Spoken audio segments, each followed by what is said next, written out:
जब सरकार जमीन देखती है, अदालत संविधान देखता है, और जब जनता चुप रहती है, वक्फ की जमीन भी संदिग्ध हो जाती है। सुप्रीम कोर्ट ने आज वक्फ कानून पर फैसला सुनाया है, लेकिन यह फैसला सिर्फ एक कानून का फैसला नहीं है।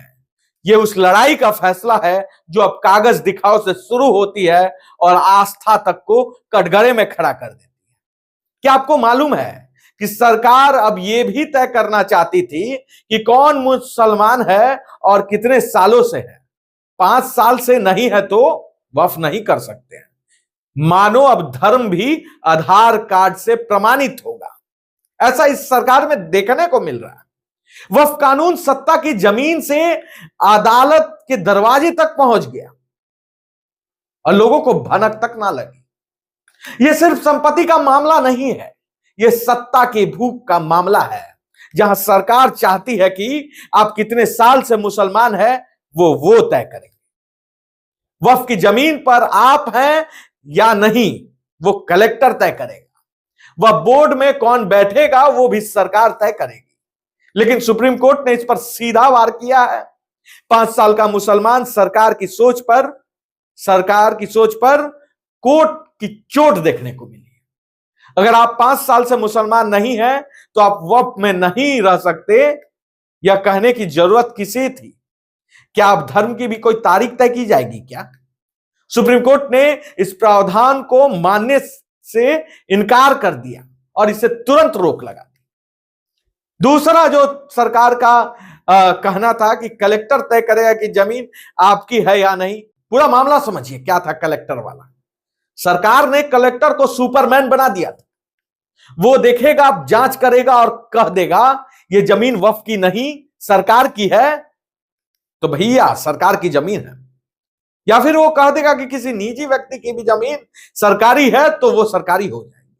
कोर्ट ने कहा रुको जरा, शक्तियों का ऐसा दुरुपयोग नहीं चलेगा। अब कलेक्टर को वक्फ की जमीन का पर फैसला सुनाने का कोई हक नहीं होगा। वक्फ बाय यूज का कत्ल। तीसरा पॉइंट, सालों से अगर कोई मस्जिद, दरगाह या कब्रिस्तान चला आ रहा था तो माना जाता था कि यह जमीन वक्फ की है। अब कागज नहीं है तो कब्जा गैर कानूनी माना जाएगा।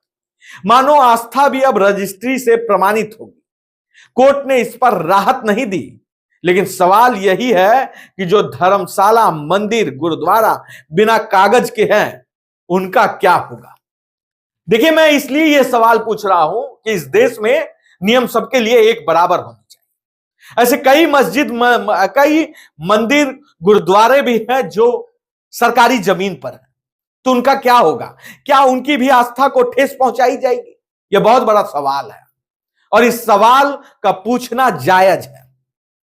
वक्फ बोर्ड में गैर मुस्लिम कितने होंगे इस पर सरकार का मानना था कि कितने भी हो सकते हैं, लेकिन कोर्ट ने एक सीमा बांध दी है। केंद्र में 4 से ज्यादा गैर मुस्लिम नहीं होंगे, ऐसा सुप्रीम कोर्ट ने कहा, और राज्य में 3 से ज्यादा नहीं हो सकते। कोर्ट ने बैलेंस फैसला सुनाया। कोर्ट ने इस चीज को जरूर देखा और समझा और इसके बाद जो फैसला सुनाया कि वक्फ बोर्ड की संरचना जो है मुस्लिम बहुल ही होनी चाहिए और रहे। लेकिन ये सवाल ये है कि क्या अदालतें हर बार संविधान को बचाती रहेगी और सरकार हर बार उसकी सीमाएं तोड़ती रहेगी? क्या हर मुसलमान को अब साबित करना होगा कि वो मुसलमान है और वो कितने दिनों से है? क्या हर वक्फ जमीन अब संदिग्ध है और सरकार सत्य का ठेका लिए बैठी है? यह सिर्फ एक कानूनी जीत नहीं, यह लोकतंत्र की जिंदा होने की हल्की सी धड़कन है। लेकिन ध्यान रखिए, यह धड़कन तब तक चलती है जब तक आप जागते हैं, वरना एक दिन अदालत भी चुप हो जाएगी और फिर ना जमीन बचेगा और ना हक। आज वक्फ की जमीन थी, कल आपकी हो सकती है। सवाल यह नहीं है कि आप कौन है, सवाल यह है कि अगला कौन होगा। मैं आशुतोष और आपसे कहता हूं, सरकार से सवाल करना कभी मत छोड़िए, क्योंकि जब आप चुप हो जाते हैं संविधान भी डरने लगता है।